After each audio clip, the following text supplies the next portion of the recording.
We've all seen the horrible photos of Auschwitz. This big train, these cattle wagons were transporting people off onto. That sense of your world starting to fall apart. I can't imagine what that would be like. We all share that collective history.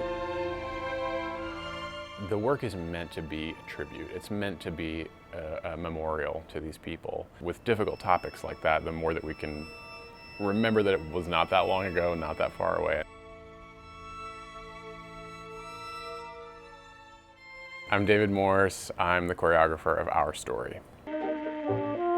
So we're here in this beautiful museum. When this was going to open, the folks at the Holocaust and Humanities Center had this big, beautiful opening gala, and they had come to the Ballet to see if we could make some kind of dance piece to commemorate the occasion. My name is Sarah Weiss, and I'm the CEO of the Nancy and David Wolfe Holocaust and Humanities Center. The center was founded about 22 years ago by a group of Holocaust survivors. We know that there were a few thousand survivors who came to Cincinnati either as refugees before the war, actually, or after the war. We were founded really from the survivors themselves, originally on the campus of Hebrew Union College, and today are proud to be housed in Union Terminal, where our museum is. And our work is about using the lessons of the Holocaust to inspire action today.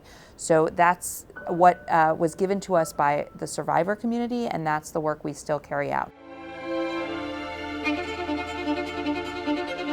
So I made a short, like 8 or 9 minute piece that was done upstairs in the atrium here in this beautiful space.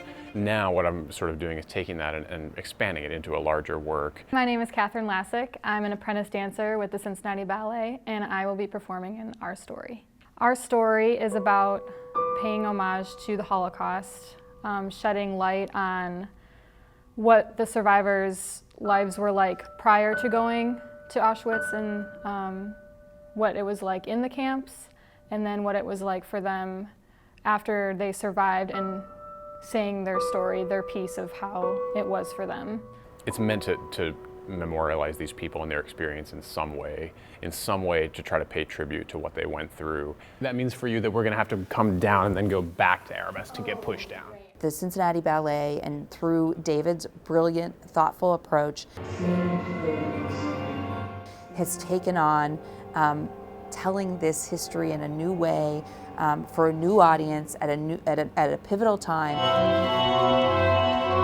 It goes sort of semi-chronologically. I'm trying to evoke the period, and I'm trying to show this very basic arc of what we know a lot of these people went through from their memoirs and from their autobiographies. I just knew of Auschwitz, and you see those photos of all these like starving people, of all different kinds, and that's kind of what David shows in the beginning of his piece. Is like, there's the rich family, there's like the family with the newborn kid, there's a woman who's pregnant, there's like 3 little friends, like everyone, no matter who you were, if you weren't like Hitler's idea of a perfect person, you were sent off to these camps.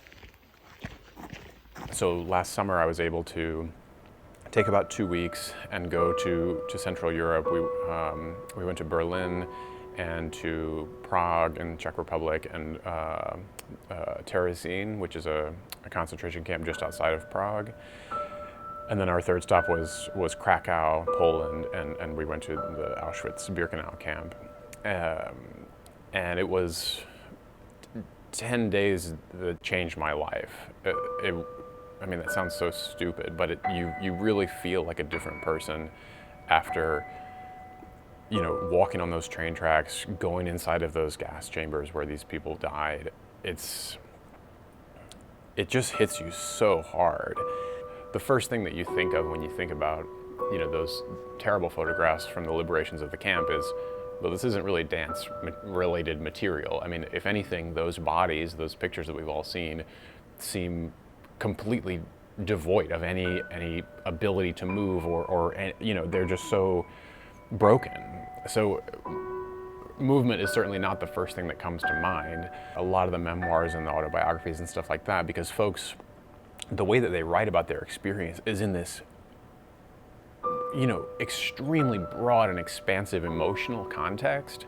So while their bodies essentially had nothing to give, after the fact, when they can go back and write about what they experienced, it's they were experiencing at the outer edges of the emotional spectrum of what a person can go through, even though their bodies had no way of showing that. So I think for me, it's been an interesting like oscillation back and forth between showing that sort of utter decrepit brokenness, but then to also flip that switch and turn that person inside out and say, here's an outward physical representation of what was going on inside of these people. So I think that has been an interesting interplay between that sort of internal experience versus the visual of the external that we all know. So David really made an effort to say that he didn't want to be too literal with like certain movements, facial expressions. He wanted to like do it justice in a way that wasn't so painful and over literal. So it was, I mean, he said point blank, like, this is a really hard subject. Like, this is gonna be not fun at times in rehearsals, like if you need to excuse yourselves, because it does bring up a lot of emotions that I don't think most of us anticipated going in. The other sort of dichotomy that I've played with is this idea of sort of moments of free will, moments of chosen activity or chosen movement that came out of you versus movement that was imposed on you. The work starts with some small vignettes, just showing pre-war life of 3 gals hanging out, or a small family, or a wealthier couple or something like that. From there, there's sort of this descending feeling of some sort of impending tragedy or some sort of darkness kind of settling on the scene. And from there, we move into sort of I've been sort of calling it like a transport or a transit section where folks are essentially being taken from their homes or taken from their loved ones and taken off someplace. And then after that, there's a brief sort of arrival section in the work. And then after that, we have sort of an abstraction of this rhythm of daily life in a camp, or whether it's a labor camp or a concentration camp. So there's a movement that we do where like the whole core, when we're in the camp section, and we hit our armpit, and it just like, this could look like a normal contemporary movement, right? But he was saying there are photos and videos of people, or just like recounting their experience, that it was so cold and they were so emaciated and they were starving. They had just gotten off of this train and they're in these camps during the winter, and they would like beat their armpits to try and like produce some sort of body heat. And so we do that, but obviously the audience isn't gonna know that, but he did give us little things to kind of think about when we do it.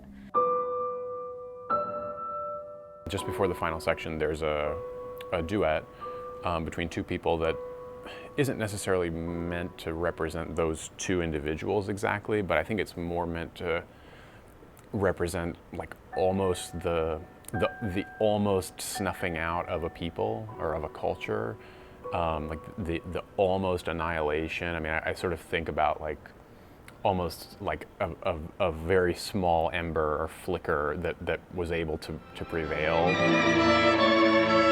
Is meant to be some sort of a forward-looking call to action. Because I think that if this work doesn't inspire some kind of action in people or some kind of change in how you live your daily life, then it maybe would have been a bit of a failure. So it's intended to be a hopeful look forward for folks to say, we are responsible. You have the ability, you have the capability to say, in small ways in your own community, like, I will not stand for hate. I will try to intervene. I will try to do something, or I will try to root out a little bit of hate in myself. Whatever that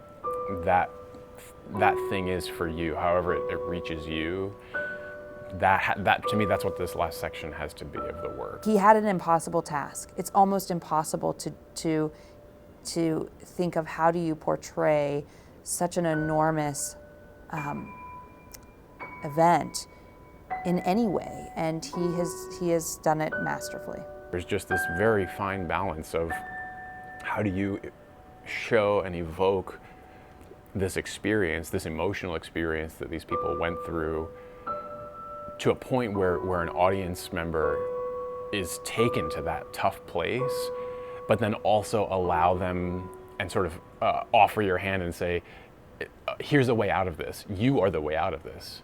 I just hope that this will engage some new audiences in thinking differently and reflecting on what have we learned, what haven't we learned, and how can we do more to ensure genocide, injustice, war, atrocities don't continue to unfold in the 21st century. I just hope and pray that I'm helping them in some way, or if they're up there in heaven, this is for you, kind of thing.